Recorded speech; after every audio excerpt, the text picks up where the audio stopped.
Hey guys, Vince May from On Point Protection Skills, or OPS as many know it.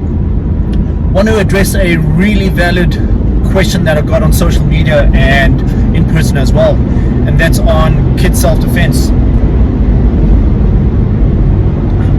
So let's break up the categories first.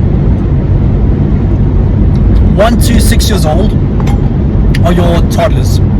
7 to say 11 years old are your young kids, and then you get your 12 and up.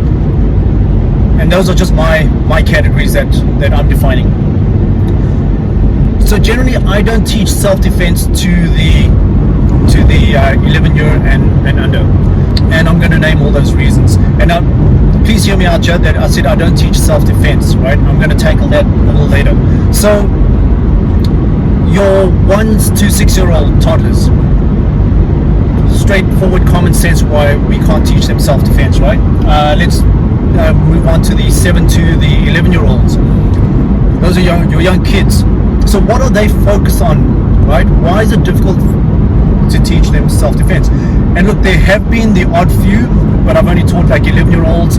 But in terms of, like say self-defense, it's quite difficult. Reason being, these kids, they are focused on being kids, right? They're jumping around, screaming, they want to play with their buddies, they're on their bikes, hopefully they're climbing up trees, jumping out of trees, getting little scratches on them from that stuff, and it's going to build character and a bit of strength in them. They're also on their devices a lot, so some of these kids are sedentary. Do these kids know how to read real threats? Do they know how to respond to threats? Right? That's not something that they're really focused on, right? Like I said, they are focused on being kids. However, I'm seeing some scary self-defense videos put out there on instructors teaching kids to throw knees to an adult, palm strikes, joint manipulation. What else? There's this one technique that I've seen out there that let's talk about also two things: bullies and kidnapping. Teaching kids self-defense against bullies is one thing, because you've got control and disciplinary mechanisms in place at schools for that. You've got the police, teachers, the principals, your parents, plus witnesses. I'm specifically talking about kidnapping, and also how to help protect the family. So there's this technique out there where an adult kidnaps a kid. What the kid does is drops to the ground right away, wraps their ankles around the kidnapper's knees, and then they take their hands and they create like a death grip around the abductor's other ankles as well. So they create like a human chain or a human handcuff. Okay, will that work? You know what? I think great in theory, but here's the thing: is people that are teaching all these techniques of throwing knees at an adult's groin. Hey, and maybe that one might work,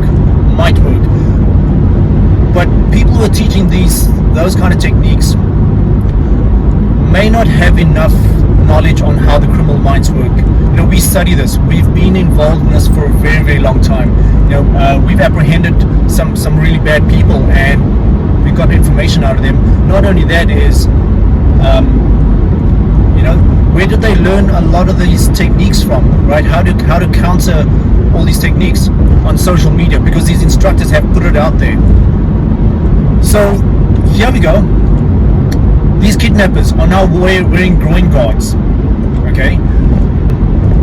They take a kid by surprise. So where is a kid going to get a chance to drop down and wrap their ankles around the abductor, or start throwing knees at them? Yeah, they teach them to scratch in the face, but the abductor has controlled them by their arms as well. These guys have practiced the stuff enough to know what to do with the kid. They also work as a syndicate. Now, opposing parents, where one parent wants to kidnap his own kid, that's something completely different. We're talking about it because it's sometimes easy, for that kid to be fooled and enticed by the parents. But we're talking about a kidnapping syndicate. One guy is there to grab the kid, or maybe two. Then there's a backup or a scout, and then there's a guy in the getaway vehicle. criminals know exactly what they're doing. Their intention and their orders are to kidnap a kid. Okay, so they've planned it way ahead of time. They know when they're going to hit you. They know how to wrap this kid up. The aggression and strategy levels go up. So it's very difficult for any kid to be able to tackle that. So yeah, and there's, like I say, the instructors that are teaching this stuff have no idea how an abductor's mind thinks. So for me to teach kids self-defense in this age group doesn't make sense. Okay, all right, let's go on to the 12 and up. 12 and up, the kids have a little more mature muscle. They've been exposed to a lot more. They possibly know how to read threats. You know, they obviously watch the PG-rated movies. You know, like I say, they've experienced a lot. They're also a little more athletic. Hopefully in these days, right? So it's easier to teach those kids. Not only that, their attention span is a lot longer, right? They can actually go a full hour of concentrating in a class, whereas our young kids, right, our 7 to 11-year-olds can take 20 minutes, 25 minutes, and then their concentration is elsewhere. So there are a handful of kids, like, you know, your 9s to 11s, who are really good at, say, martial arts, you know, and will grasp concepts of threat, but few and far between. So now coming back to teaching self-defense, as I said earlier on, I do not teach self-defense. Okay, I see that as more of an activity, and this is something a lot of parents may not like, or self-defense instructors may not like, but it's a money grab. It really is a money grab. You cannot term it self-defense. I do not want to take your money as a parent. I don't want to take your money and instill a false sense of confidence in a kid that they can protect themselves from a kidnapper or an adult. I know we want to talk our kids up and build a confidence, but, you know, it's a different thing. Like, maybe if they made scrambled eggs and they didn't do the best job, you nibble a bit of it and maybe spit it out when they're not looking. Or maybe, you know, they made a cup of coffee for you, you know, out of the goodness of their hearts, and, you know, too much sugar, too little sugar, water's not hot enough, that kind of thing. But you'll still praise them for it. But I cannot praise a kid in self-defense when it comes to their life, right? I don't want to be responsible for your kid's life when they only come and see me for an hour and a half to maybe 2 hours a week, and they're learning self-defense. It's an activity, okay? And you know what? It's good that they're going to these classes to learn gymnastics, things like that, things that are going to build their agility, their motor skills, and those are things that I would do for kids as well. I would let them come to the class. I'll teach them fundamentals of martial arts, Muay Thai, like some self-awareness. Let them run through some great fun obstacles where, again, they're going to build their strength, you know, and then you can see which kids are more mentally focused and the others that are stronger on the physical side. And then you know how to tailor their workouts for them. Not only that, now every household has different standards, different ways of doing things. You know, some parents are more aware of threats around them. Some families eat at 5 in the evening. Some eat at 7. Some kids go to sleep at 8 o'clock, and then others go to bed at 11 o'clock. If you're really, really serious about self-defense for your kids, you've got to make it a routine. If you have enough money to send a kid to martial arts classes every day, great. But here's a basic thing, like brushing their teeth, waking up, their routine in the morning. Instructors didn't teach that, the parents did.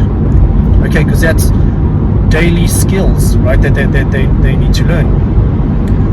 So when it comes to self-defense, I would rather the parents come to me and I could share a bunch of things with you that you could incorporate in your kid's daily routine. For example, what do you do? What does your kid do if a parent has a heart attack? And there have been young 30-year-old parents who have heart attacks, right? What does your kid do in that situation? Do they have access to your phone? Are they locked out of that device? in order to call 911? Do they have a phone? Do they know where the first aid kit is? What if you're in a motor vehicle accident, parents are injured and cannot respond? What does the kid do? Things like that. What about home? A home invasion. What do kids do then? What is their role during that situation? So yes, I'm hoping those are things that you've considered. It's not always about cool techniques. It's life preservation, mental preparation for these kids. Now, I want to go back to that technique where they wrap their ankles, their legs around the abductor's ankles and arms around the other ankles as well. I'm not the biggest adult, but all that kidnapper has to do, remember I said his level of aggression has gone up. He just has to take one hand and hit this kid and pull him off. Not only that, when he's raging, like I said, they're there with an intent, they're going to rip that kid off their legs. That's how simple it is. There's no ways a kid 4 years old, 5, or maybe even 8 years old can withstand an adult's power. Okay, so yeah, going back to parenting, it's basically adding some new skills to parenting, right? What to do in that situation. Does the kid know how to do it? Put on a band-aid. Those I think are really, really important skills. And then you could work on some martial arts skills, and then as they're progressing, as their gross motor skills get better, you can teach them a few self-defense stuff. When they're older than 11, bring them to me. I'll be more than happy to teach them. And as you can see on this video, I'm not putting any techniques. I'll give you tips and advice on things like, for instance, the band-aids and the what-if scenarios. But for your safety and your kids' safety, I will not put these self-defense techniques online. So hopefully I've managed to answer your question. Please feel free to leave a comment, ask other questions, or make suggestions. I'll be happy to respond to as many as I can. So guys, always live with options and opportunities. Take care out there.